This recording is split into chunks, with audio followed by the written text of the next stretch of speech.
Real বেটিসে Anthony, man ইউতে হচ্ছে Casemiro.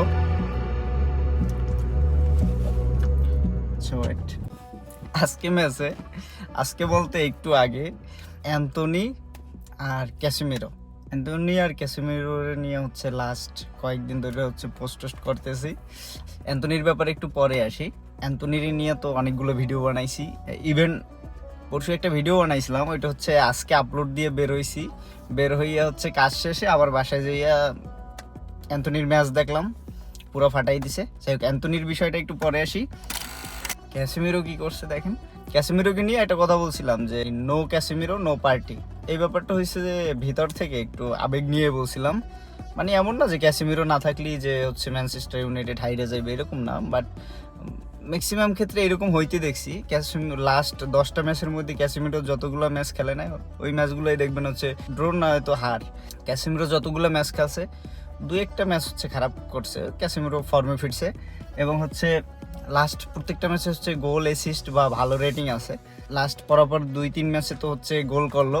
ক্যাসেমিরোর head সম্বন্ধে তো সবাই জানেন, ক্রিস্টিয়ানোর যে হেড, রামোসের যে হেড, ক্যাসেমিরোর হেডিংগুলো অনেক সুন্দর। ইভেন আজকেও একটা হেডে গোল করছে।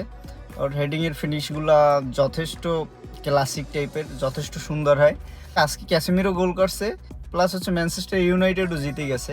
ম্যানচেস্টার ইউনাইটেড আজকে বড় ব্যবধানে যাচ্ছে। ক্যাসেমিরো গোল না করলে হয়তো জিতে যাইতো।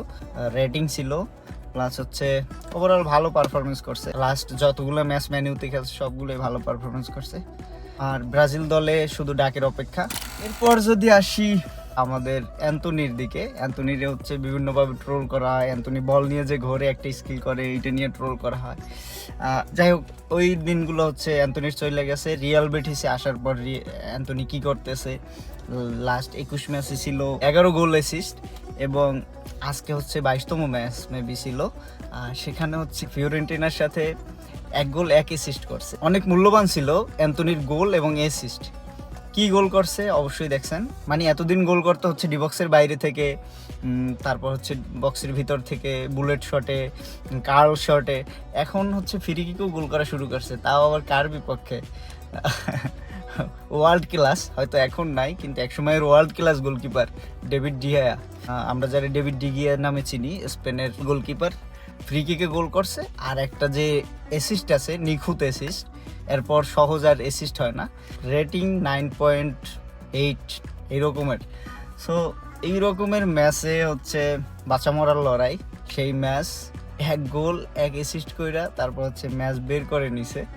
যেখানে ফিওরেন্টিনা আজকে ম্যাচটা যথেষ্ট ভালো খেলছে, যথেষ্ট চাপে রাখছে রিয়াল বেটিসরে। রিয়াল বেটিস ডিফেন্সিভ ফুটবলটা একটু ভালো খেলে।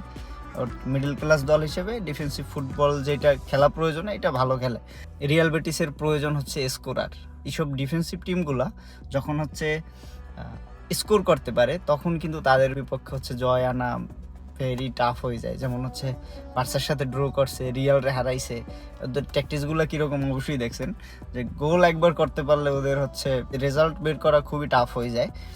সেম ব্যাপারগুলো হচ্ছে অ্যান্থনি আসার পরে বল নিয়ে কাটিং কইরা তারপর হচ্ছে অ্যাসিস্ট করতেছে, তারপর হচ্ছে ফ্রি কিকে এরকম গোল দিয়ে দিতেছে। লাস্ট কয় ম্যাচে যা কী করছে তা তো সবাই দেখছেন।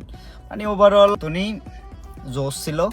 অ্যান্থনি লাস্ট প্রত্যেকটা ম্যাচই জোস, আজকে একটু বেশি জোস ছিল। অ্যান্থনি ভালো পারফরমেন্স করছে। আমি রিয়াল বেটিসের সাপোর্টার না, বাট হচ্ছে ব্রাজিলিয়ান হিসেবে অ্যান্থনি হচ্ছে ভাল লাগে। ওখানে আবার লো সেলসো আছে, ইস্কো আছে, কয়েকটা প্লেয়ার আছে ভালো। সো সামনে ব্রাজিল টিমে তো ডাক পাবে, প্লাস হচ্ছে আরও ভালো করবে অ্যান্থনি। অ্যান্থনি যেই গতিতে যাচ্ছে, রিল্যাক্স গতিতে যাচ্ছে। এক ম্যাচে এরকম হেডটিক কইরা 10 ম্যাচে গোল নাই এরকম না। অ্যান্থনি প্রতিদিন হালকার উপরে হচ্ছে পারফরমেন্স আস্তে আস্তে ভালো করতে আছে। ব্যাপারগুলো জোস। আজকে হচ্ছে নতুনভাবে একটা কিছু করলো। অ্যান্থনি কিন্তু পেনাল্টি নেয় না, মানে হচ্ছে ফ্রি কিক নিছে, তারপর ফ্রি কিকে হচ্ছে গোলও করছে। ক্যাসেমিরো গোল করছে, ম্যান ইউ জিতছে। অ্যান্থনি গোল অ্যাসিস্ট করছে, রিয়াল বেটিস জিতছে। যাই হোক, আল্লাহ হাফেজ। No Casemiro, no party. No Anthony, no party. Allah Hafiz.